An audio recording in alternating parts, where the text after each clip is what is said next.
Hi అండి, అందరికీ నమస్కారం. ఈరోజు మీకోసం ఒక కథ. కథలోకి వెళ్తే, కన్నా ఎందుకురా ఇలా వదిలేసావు నన్ను? నా మనసు, నా ఊపిరి, నా ప్రాణం మొత్తం నువ్వే నిండిపోయావురా. నువ్వు పక్కన ఉంటే బాగుండనిపిస్తుంది. నీ కౌగిల్లో కరిగిపోవాలని, నన్ను నేను మర్చిపోవాలని, జీవితాంతం ఇలాగే ఉండిపోవాలని అనిపిస్తుందిరా. కానీ నిన్ను చేరుకోలేను. ఇలా అనుకున్న ప్రతిసారి మనసు భారం అయిపోతుందిరా. గుండెలోని బాధ కళ్ళల్లో నిన్న నీళ్లు బొట్లుగా జారి అక్షరాలను తడిపేస్తుంది. అప్పటి వరకు తను రాసుకున్న అక్షరాలను చూస్తూ బాధపడుతున్నాను.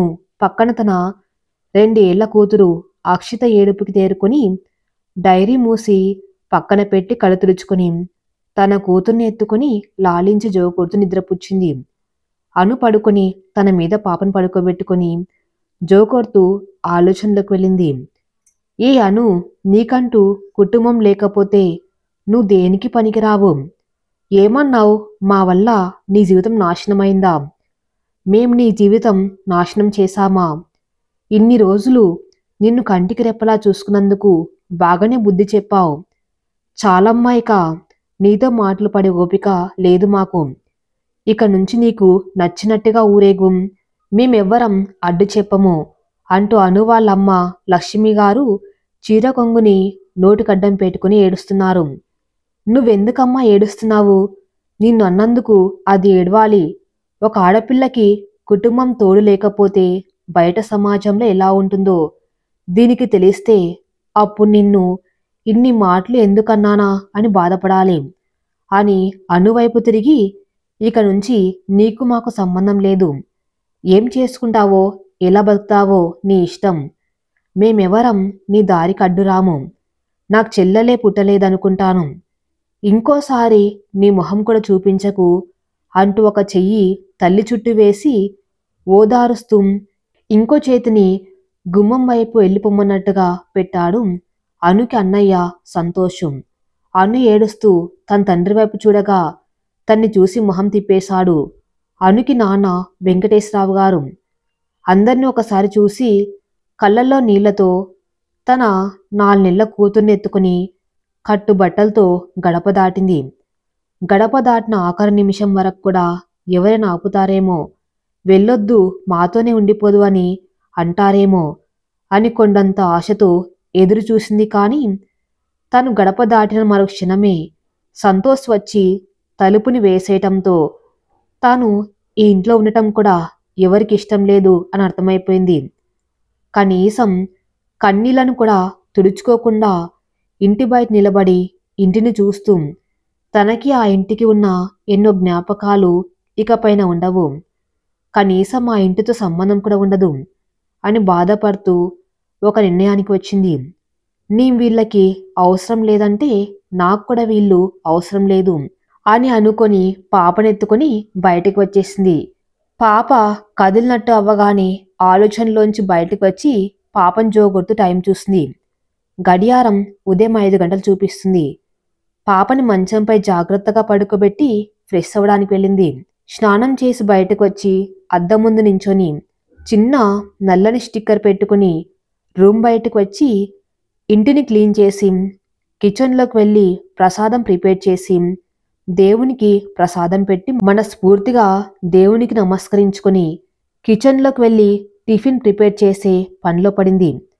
టిఫిన్ మధ్యాహ్నానికి లంచ్ ప్రిపేర్ చేసి పాపను లేపి స్నానం చేయించి తనని రెడీ చేసి పాపకు తినిపించి తను కూడా తిని బాక్స్ కట్టుకొని కొన్ని బుక్స్ చేతిలో పెట్టుకొని హ్యాండ్ బ్యాగ్ తీసుకొని ఇంటికి లాక్ వేసి పాపనెత్తుకుని బయలుదేరింది. విశాఖపట్నం బృందా విహార్ కాలనీ, ప్రేమ నిలయం, 2 అంతస్తుల భవనం.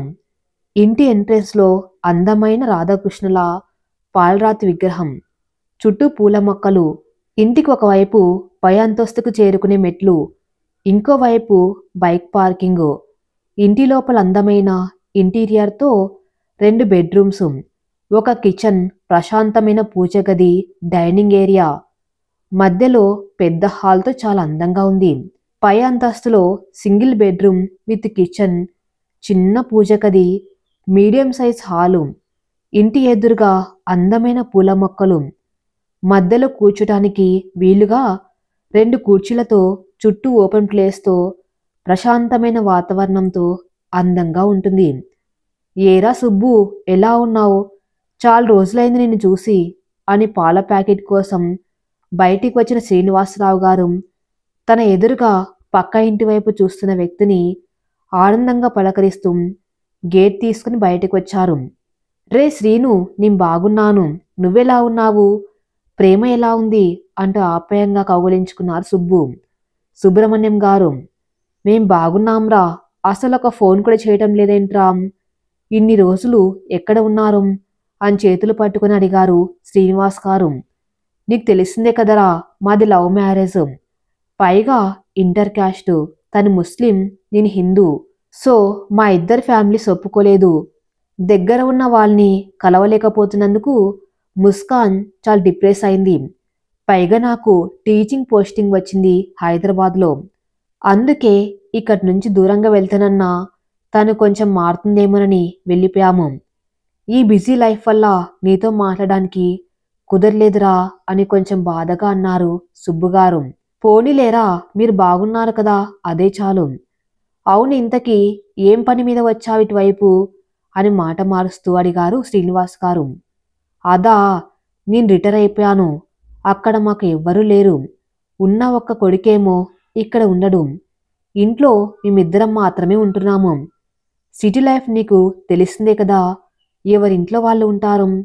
మాకు ఒంటరిగా అనిపించిందిరా, అందుకే ఇక్కడ ఒక ఇల్లు కొన్నాను. ప్రశాంతంగా ఉంటుందని, పైగా సొంతూరు. నిన్నే వచ్చాము హైదరాబాద్ నుండి. ఇదిగో ఇదే ఇల్లు. అందుకే ఒకసారి చూసి మంచి రోజు చూసుకొని ఇంట్లో దిగుదామని ఇలా వచ్చాను. నువ్వు ఇలా కలిసావంటూ పక్కన డూప్లెక్స్ ఇంటిని చూపిస్తూ చెప్పాడు. అవునా, నిజంగా మంచి విషయం చెప్పావు రామ్. ఇదిగో ఈ పక్కదే మేముంటున్న ఇల్లు.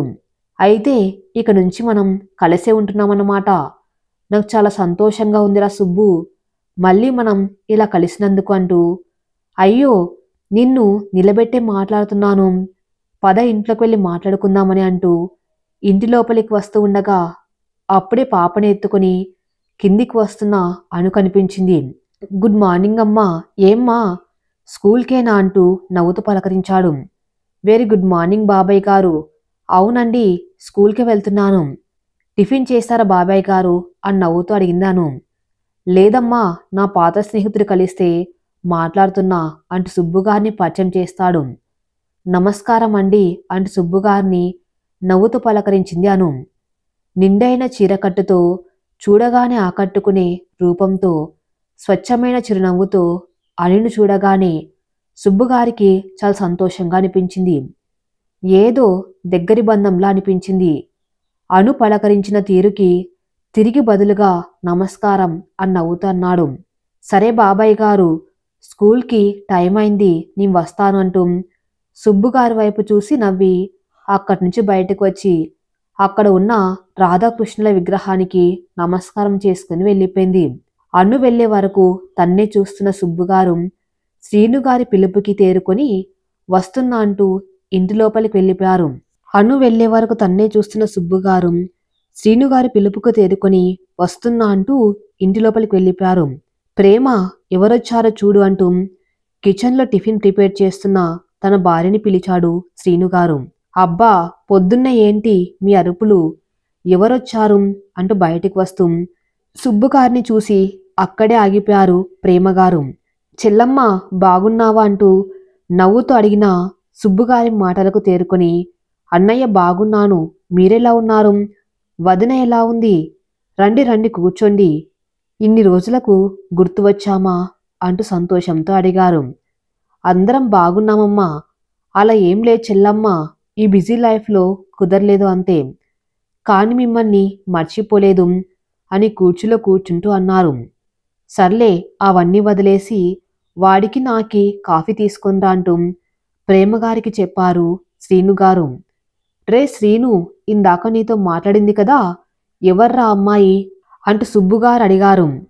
ఆ అమ్మాయి అను అని మన ఇంటిపై పోర్షన్లో రెంట్కి ఉంటుందిరా, చాలా మంచి అమ్మాయి అంటూ ఉండగానే, అవును అమ్మాయి చాలా పద్ధతిగా ఉంది అని అన్న సుబ్బుగారి మాటలకు పద్ధతి కాదురా, 16 అనల తెలుగమ్మాయి, చాలా మంచిది కూడా అని అన్నారు శ్రీనుగారు. ఎవరి గురించి పొగుడుతున్నారు అని నవ్వుతూ అన్నారు వాళ్ళ కోసం కాఫీ తెచ్చి ఇస్తూ. కాఫీ తీసుకుంటూ ఇంకెవరి గురించోయ్, మన అను గురించి అని అన్నారు శ్రీనుగారు. అవునన్నయ్యా, అమ్మాయి అని కాదు కానీ నాకు కాని కూతురు ఉంటే అలాంటి అమ్మాయి కావాలని కోరుకుంటాను. ఆహ కాదు, ఆ అమ్మాయే నా కూతురుగా పుట్టాలని దేవుణ్ణి గట్టిగా కోరుకుంటాను. చాలా మంచి అమ్మాయి, కానీ ఆ దేవుడు మాత్రం చాలా అన్యాయం చేశాడు. చిన్న వయసులోనే అందర్నీ దూరం చేసి ఒంటరిని చేశాడు. పాపం అంటూ బాధపడుతూ అన్నారు ప్రేమగారు. ఏమైందమ్మా ఆ అమ్మాయికంటూ వాళ్ళ మాటలు అర్థం కానట్టు అడిగారు సుబ్బుగారు. ఆ పిల్లని పాపం చిన్న వయసులోనే చదువు మానిపించి పెళ్లి చేశారు వాళ్ళ కుటుంబం. అప్పటికి ఆ అమ్మాయి వద్దు అని చెప్తూనే ఉందంట. కాని వాళ్ళు వినకుండా మంచి సంబంధం అని ఒప్పించేశారు. కుటుంబం మాట వినే పద్ధతిగల ఆడపిల్ల ఏం చేస్తుందన్నయ్యా, ఒప్పుకోక తప్పలేదు. పోని పెళ్ళయ్యాక అన్నా జీవితం బాగుంటుందా అంటే అది లేదు. మొగుడు పచ్చి తాగుబోతూ తిరిగిపోతూ, పైగా ఇంట్లో వాళ్ళు కూడా అలాంటి వాళ్ళే. అందరూ కలిసి ఈ అమ్మాయికి నరకం చూపించారు. ఈ అమ్మాయి ఏ నెల కడుపుతో ఉన్నప్పుడు ఆ భర్త తాగి బండి నడుపుతూ యాక్సిడెంట్ అయి చనిపోయాడు. డెలివరీకి పుట్టింటికి వస్తే అక్కడ వాళ్ళు నాన్న మాటలు అని పిల్ల పుట్టిన 4 నెలలకే కట్టుబట్టలతో ఇంటి నుంచి బయటికి గెంటేశారు. ఎటు వెళ్లాలో తెలియక పిల్లని పట్టుకొని తిరుగుతూ రోడ్డు మీద స్పృహ తప్పి పడిపోతూ ఉండగా అటు ఏదో పని ఉండి వచ్చిన ఈయన అంటూ శ్రీనుగారి వైపు చేతిని చూపిస్తూ చెప్తూ నీళ్లు తాగించి ఇంటికి తీసుకుని వచ్చారు. అప్పటికి ఆ అమ్మాయి ఒప్పుకోలేదు ఇంటికి రావడానికి. పక్కనే మా ఇల్లు, నువ్వు చాలా నీరసంగా ఉన్నావమ్మా, పాప కూడా నీరసంగా ఉంది చూడు, ఏదైనా కొంచెం తిని తేరుకున్నాక నువ్వెక్కడికి వెళ్ళాలంటే అక్కడికి వెళ్ళు అంటూ బతిమాలి తీసుకువచ్చారు. అమ్మాయిని చూడగానే అంటూ ఆ రోజు జరిగిన సంఘటనను గుర్తు చేసుకున్నారు. గేట్ తీసుకుని లోపలికి రాగానే ఎదురుగా కనిపించిన రాధాకృష్ణుల విగ్రహం చూడగానే మనసుకి ప్రశాంతంగా అనిపించింది. కొద్దిసేపు అక్కడే నించుండిపోయింది దేవుని కంటి నిండా చూసుకుంటూ. ఏంటమ్మా అక్కడే నిలబడిపోయావు, లోపలికి రా అంటూ పిలిచిన శ్రీనుగారి పిలుపుకు తేరుకొని భయంగా లోపలికి వెళ్ళింది అను. గుమ్మం దగ్గర నిలబడి భయంగా చూస్తున్న అన్ను చూసి భయపడకమ్మా, ఇది నీ ఇల్లే అనుకోం, రా ఇలా వచ్చి కూర్చో అంటూ చేతిని పట్టుకొని తీసుకువెళ్ళి సోఫాలో కూర్చోపెట్టారు. అను భుజంపై పడుకున్న పాపను చూస్తూ, పాప పడుకున్నట్టు ఉంది, ఆ పక్కన పడుకోపెట్టు అంటూ అను వద్దు అంటున్నా కూడా పట్టించుకోకుండా పాపని మెల్లగా తీసుకొని అను పక్కనే సోఫాలో పడుకోబెట్టి పడిపోకుండా పిల్లోని పెట్టి అనుతో ఎంత నీరసంగా ఉన్నావో చూసుకున్నావా, ఎంతసేపని పాపనలా ఎత్తుకుని ఉంటావు చెప్పు అంటూ ప్రేమ ఎవరొచ్చారో చూడు అంటూ కిచెన్లో ఉన్న ప్రేమగారిని పిలిచారు సుబ్బుగారు. ఏదో సొంత మనిషిని అన్నట్టుగా ఉన్న ఆయన మాటలకి ఆశ్చర్యంగా చూస్తూ ఉన్న అను కిచెన్లోంచి వచ్చిన ప్రేమగారిని చూసి భయంగా నించుంది. అను ఎందుకు నించిందో అర్థమై భయపడకమ్మా, మా ఆవిడే, పేరు ప్రేమ అంటూ తన చెయ్యి పట్టుకుని కూర్చోబెట్టి ప్రేమగారితో ఈ అమ్మాయి రోడ్డు మీద స్పృహ తప్పి పడిపోతూ ఉంటే మన ఇల్లు పక్కనే కదా అని తీసుకువచ్చాను, కొంచెం తినడానికి ఏమైనా పెట్టు అని అన్నారు. తెల్లని రూపు, తెలుగుతనం ఉట్టిపడే కట్టుబొట్టు, అమాయకత్వం కలగలిపిన అందమైన బంగారు బొమ్మలా ఉన్న అన్ను చూడగానే ఏదో దగ్గరతనంలా అనిపించి అలాగే నిలబడి చూస్తున్న ప్రేమగారు సుబ్బుగారి మాటలకి తేరుకొని అను దగ్గరకు వచ్చి తల మీద చెయ్యి వేసి నిమురుతూ ఆ కళ్ళల్లో ఉన్న భయాన్ని చూసి, మీ అమ్మని అనుకోమా, భయపడకు, ఆ రూమ్లోకి వెళ్ళి ఫ్రెష్ అయ్యిరా, ఈలోపు నేను టిఫిన్ రెడీ చేస్తాను అంటూ అణుకి రూమ్ చూపించారు. తను ఎవరో తెలియకపోయినా అంత ఆప్యాయంగా పలకరిస్తున్న వాళ్ళ తీరుకి కళ్ళల్లో నీళ్లు వచ్చేశాయి. కన్నీళ్ళను తుడుచుకుని ఫ్రెష్ అయి బయటకు వచ్చి సోఫాలో కూర్చుంది. ఈలోపు ప్రేమగారు టిఫిన్ రెడీ చేసి అణుని తీసుకువెళ్ళి డైనింగ్ టేబుల్ మీద కూర్చోపెట్టి టిఫిన్ ప్లేట్లో పెట్టారు. టిఫిన్ పెట్టినా కూడా ఏదో ఆలోచిస్తూ బాధపడుతున్న అన్ని చూడగానే ప్రేమగారికి గుండెలో కలుక్కుమంది. ఇంత చిన్న వయసులో ముఖంలో ఉండవలసిన కళ లేకపోగా పాలిపోయినట్టు ఏదో నిరాశ నిండి బాధతో ఉన్న మొహాన్ని చూడగానే చాలా బాధగా అనిపించింది. ఆవిడే అనుకి స్వయంగా టిఫిన్ తినిపించారు. ఆవిడ ప్రేమకి అనుకి కళ్ళల్లో నీళ్లు వచ్చేశాయి. వాటిని చూసి కంగారుగా ఏమ్మా కారంగా ఉందా అంటూ నీళ్ళను తాగిస్తున్న ప్రేమగారిని చూసి బలవంతంగా నవ్వుతూ లేదండి మా వాళ్ళు గుర్తొచ్చారు అంటూ దుఃఖాన్ని ఆపుకోలేక తల దించేసింది. తన కళ్ళల్లో నీళ్లను వాళ్ళు చూడకూడదని. అను పరిస్థితిని అర్థం చేసుకున్న ప్రేమగారు అనుని దగ్గరికి తీసుకున్నారు. కొంచెం సేపటికి తేరుకున్న అను కళ్ళు తుడుచుకొని ఇది ఇవ్వండి నేను తింటాను అంటూ ప్లేట్ తీసుకోబోయింది. పర్లేదు నేను తినిపిస్తాను. మీ అమ్మ తినిపిస్తే తినవా ఏంటి? అయినా ఎప్పుడు తిన్నావో ఏంటో అసలు ఎలా ఉన్నావో చూడు తినడానికి కూడా ఓపిక లేనట్టు అంటూ టిఫిన్ మొత్తం తినిపించేసి నీళ్ల గ్లాస్ చేతికిచ్చి ప్లేట్ తీసుకుని కిచెన్లోకి వెళ్ళిపోయారు.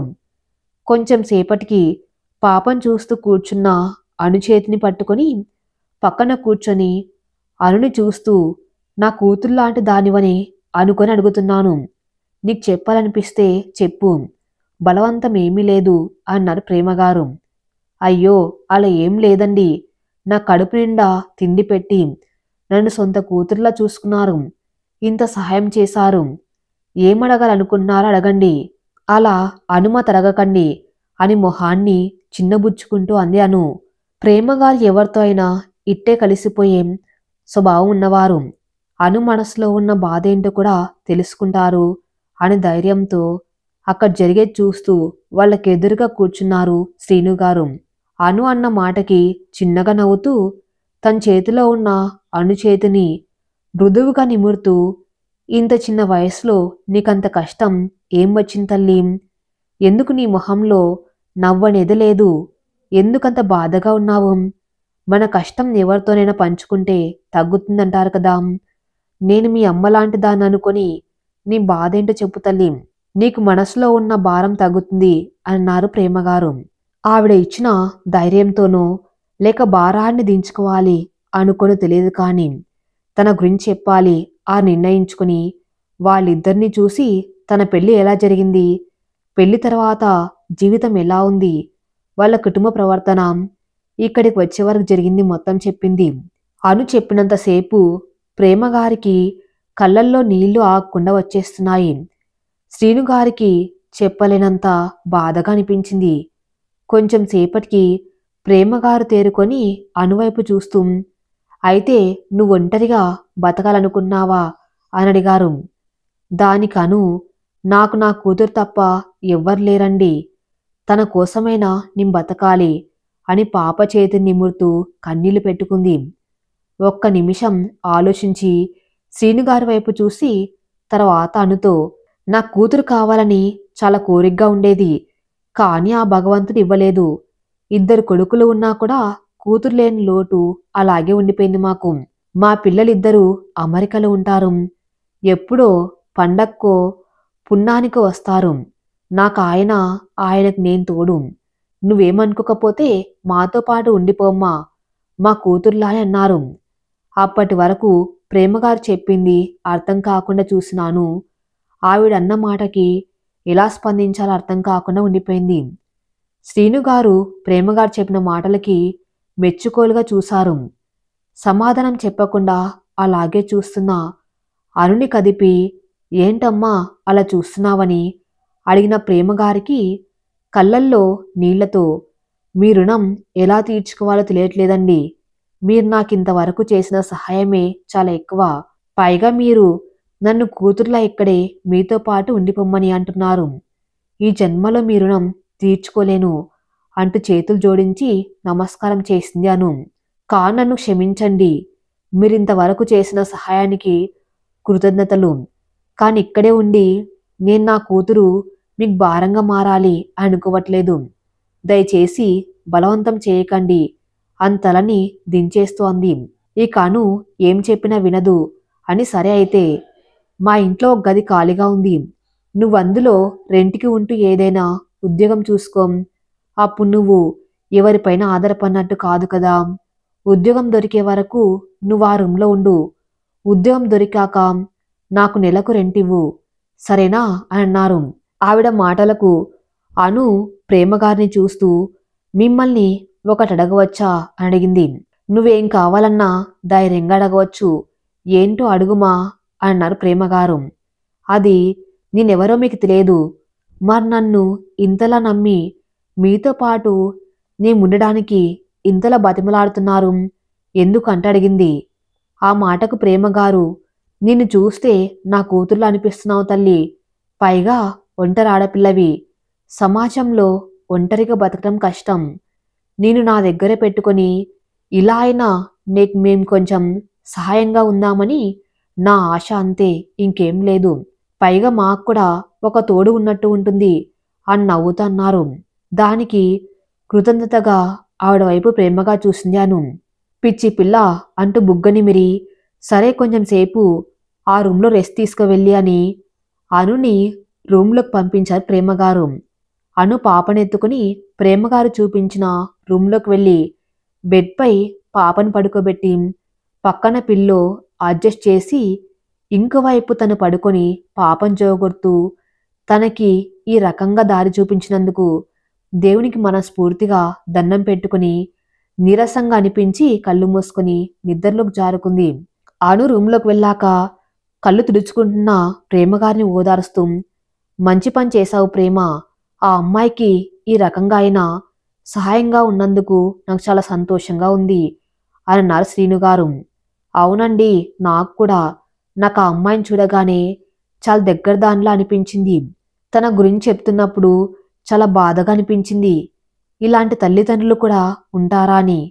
పోనీలేండి, ఇలా అయినా తనకి ఒక దారి దొరికినట్టయింది, మనకు కూడా ఒక తోడు ఉన్నట్టు ఉంటుంది అని తృప్తిగా అన్నారు ప్రేమగారు.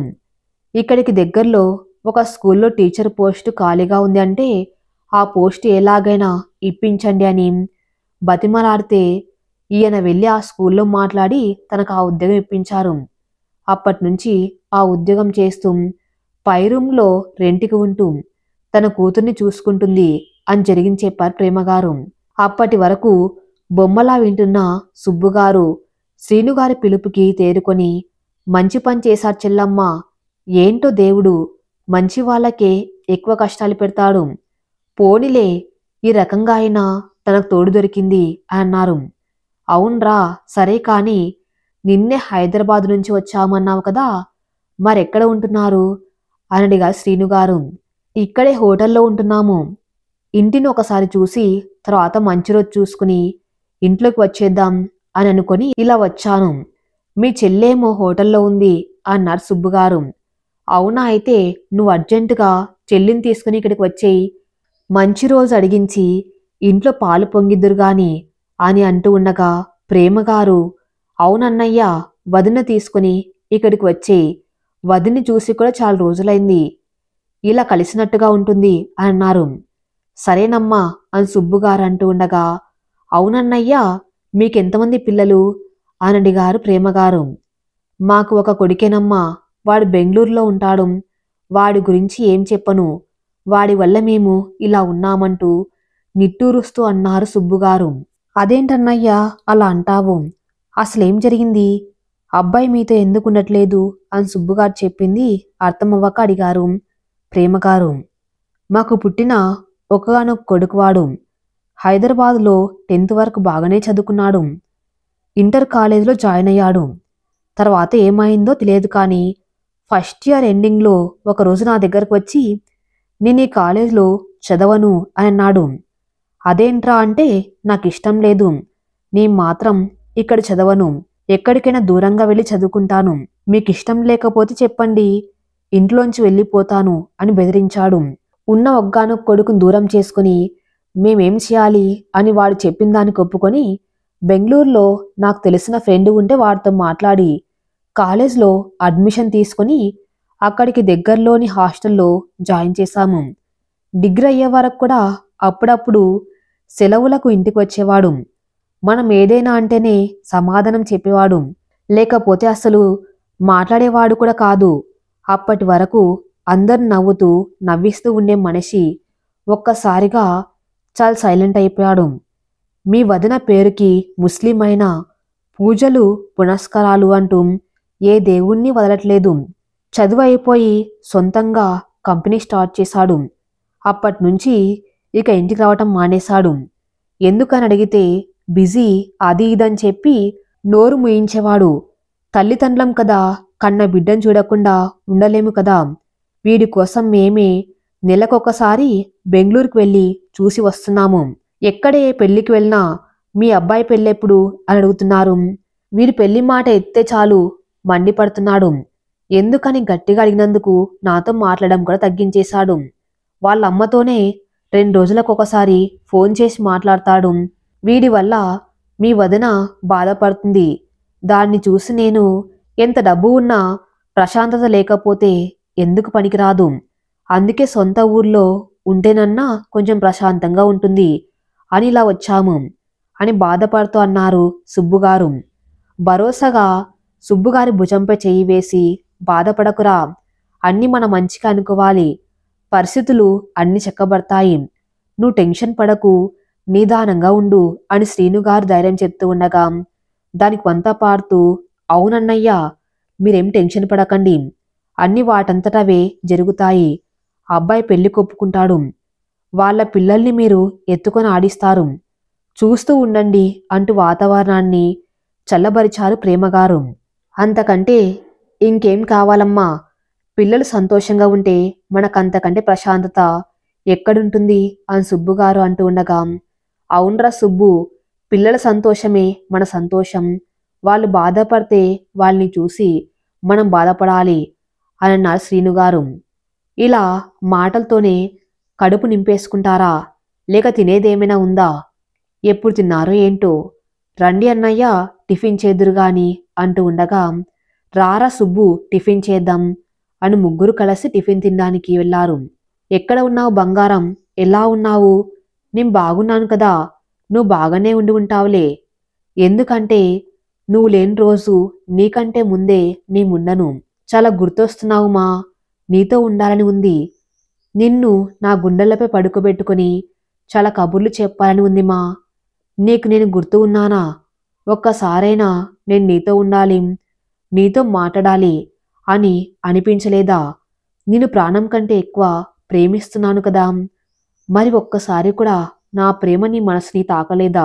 పోనీలేమా, నువ్వు సంతోషంగా ఉండాలి, నాకు అదే చాలు. నువ్వు నాతో లేకపోయినా నా ప్రాణంలో, నా ఊపిరిలో, నా మనసులో, నా మైండ్లో, నా ప్రతి ఊహలో నువ్వే ఉంటావు బంగారం. నా ప్రతి అణువణువున నువ్వే నిండిపోయావురా. నువ్వు, నీ నవ్వు, నీ మాట అన్నీ నాలో ఎప్పటికీ ఉంటాయి. నిన్ను ఇలా చూస్తూ గడిపేస్తాను.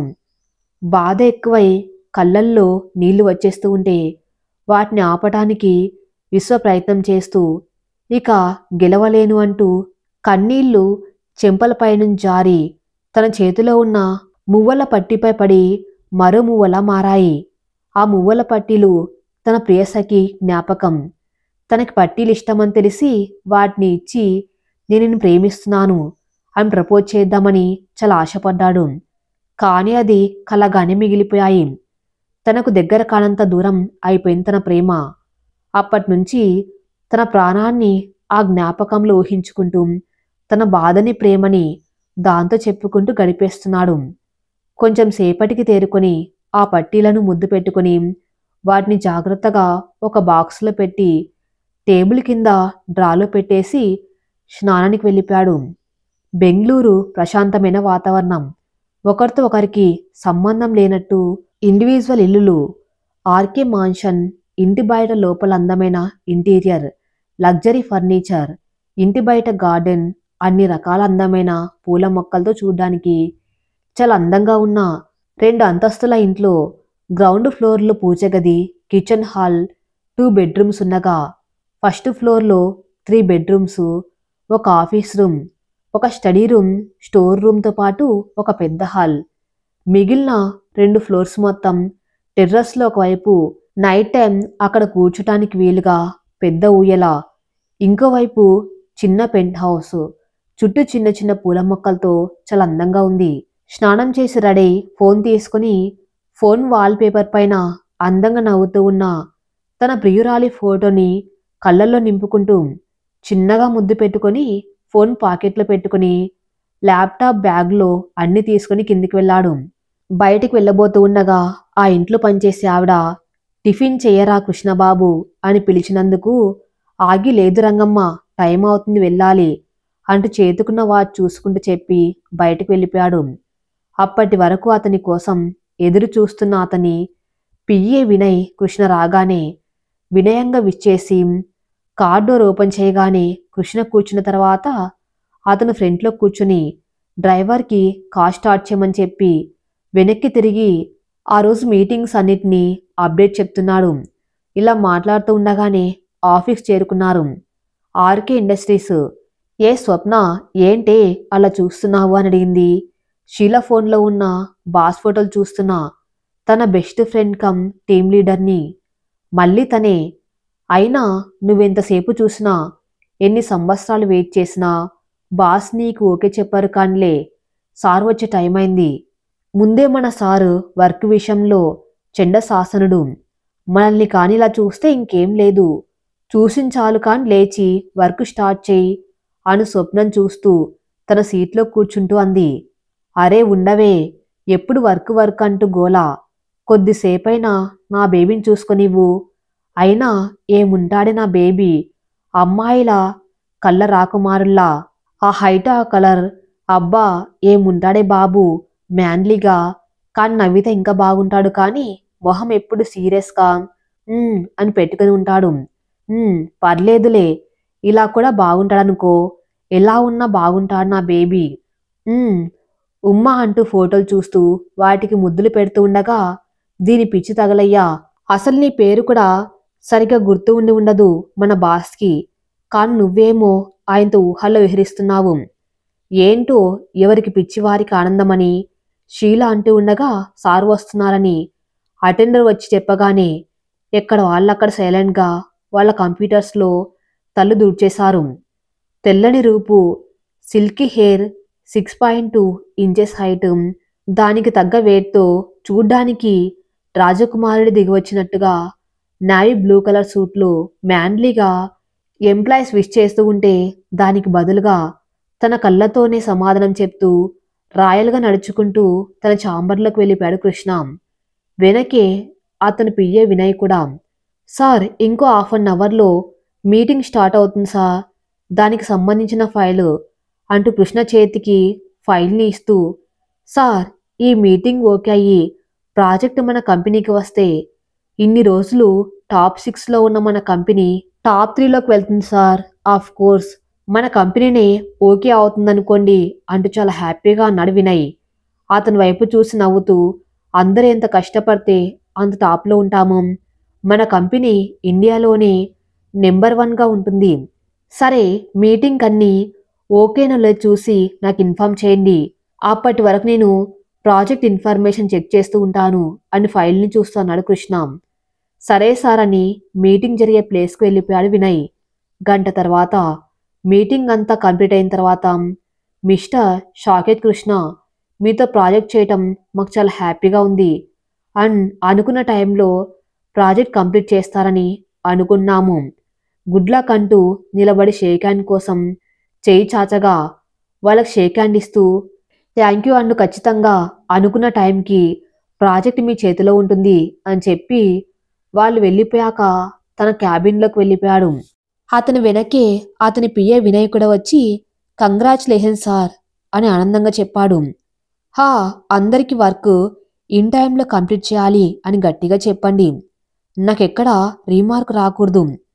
టీమ్ లీడ్స్ అందరినీ నా క్యాబిన్కి రమ్మని చెప్పండి అని ఫైల్ చూస్తూనే చెప్పి వినయ్ వైపు చూస్తూ, ఈ ప్రాజెక్ట్ చాలా ప్రెస్టీజియస్.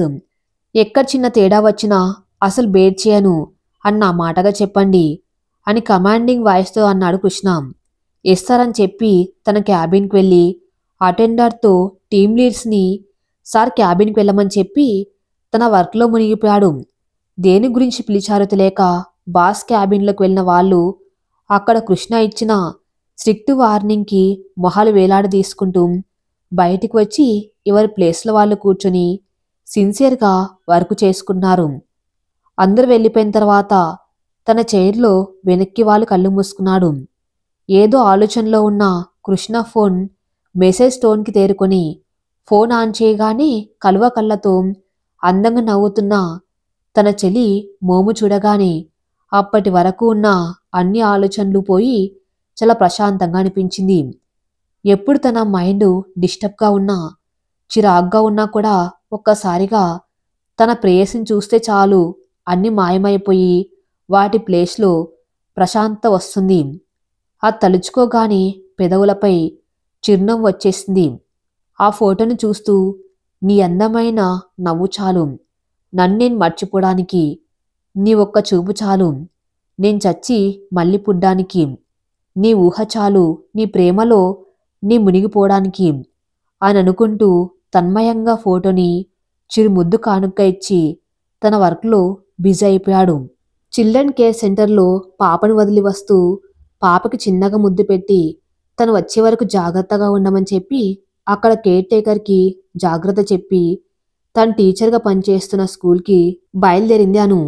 విజ్ఞాన్ హై స్కూల్ 10వ తరగతుల వరకు ఉన్న ఈ స్కూల్లో చదువుకున్న 10th క్లాస్ అయినా కూడా తన టాలెంట్ని గుర్తించి 5th క్లాస్ నుంచి 7th క్లాస్ వరకు టీచర్గా ప్రమోట్ చేశారు ఆ స్కూల్ ప్రిన్సిపల్. అను అంటే ఆ స్కూల్లో స్టూడెంట్స్ నుంచి టీచర్స్ వరకు అందరికీ చాలా అభిమానం, ఇష్టం కూడా. అను చూడ్డానికి కాదు గుణంలో కూడా చాలా నెమ్మదస్తురాలు. అందరితో చాలా మంచిగా ఉంటుంది. అందరితో కలిసిపోకుండా అలా అని దూరం దూరంగా ఉండకుండా తన లిమిట్స్లో ఉంటూ తన పని తాను చేసుకుంటుంది.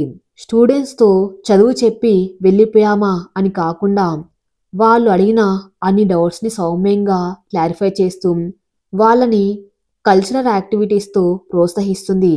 అను స్కూల్లో జాయిన్ అయిన తర్వాత వాళ్ళ స్కూల్ కల్చరల్ యాక్టివిటీస్లో కూడా ముందుంటూ మంచి పేరు తెచ్చుకుంది. అందుకే అను అంటే అక్కడున్న ప్రతి ఒక్కరికి ఎనలేని అభిమానం.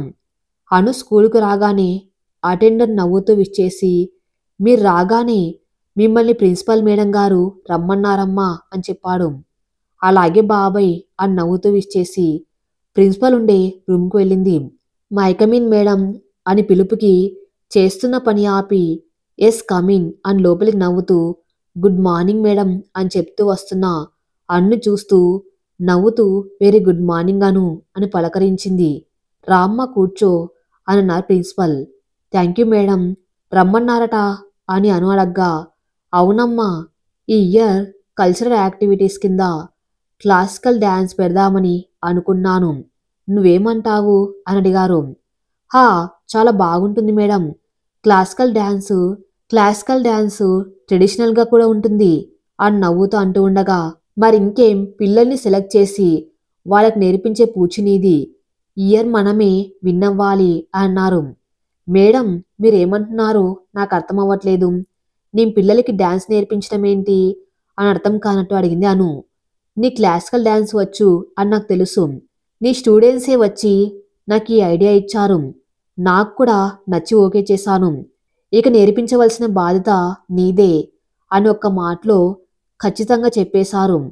కానీ మేడం నేను డ్యాన్స్ ఎలా అని అను అంటూ ఉండగా నీ మీద నాకు నమ్మకం ఉంది అను, నువ్వు అనుకుంటే చేయగలవు, ఇంకేం ఆలోచించకు, కాన్సెప్ట్స్ రెడీ చేసుకో, ఎవరి హెల్ప్ అయినా కావాలంటే తీసుకో అని సరే టైం అవుతుంది క్లాస్కి వెళ్ళని చెప్పి తనకేదో కాలు వస్తే మాట్లాడుతూ ఉండిపోయారు.